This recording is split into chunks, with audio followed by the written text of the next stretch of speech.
اللي حصل في الخندق وفي معركة حطين ما كانش مجرد حظ، ده كان نتيجة 3 عادات لو اتزرعوا فيك تقدر تبني بيهم أقوى علاقات في حياتك وتعيش نجاح حقيقي من غير ما تخسر حد.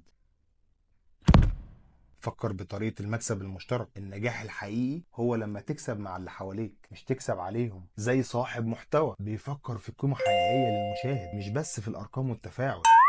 لما سلمان الفارسي اقترح فكرة الخندق والنبي صلى الله عليه وسلم اداله الفرصة، ده كان مكسب للطرفين. سلمان حس انه عضو فعال في مجتمع جديد والمدينة اتأمنت بفكرة عبقرية. العادة الخامسة: اسعى اولا ان تفهم لكي تفهم. اغلب الناس بتسمع عشان ترد مش علشان تفهم، ده سبب المشاكل كلها. اسمع بانصات وافهم مشاعر اللي قدامك، ما تقاطعش، ما تحكمش، ما تجهزش رد وانت بتسمع ابوس ايدك. افهم اللي ورا الكلام. ربنا خلق لنا ودنين وبق وبنتكلم اكتر ما بنسمع. الانسان ده غريب غريب. العادة الستة: التكاتف.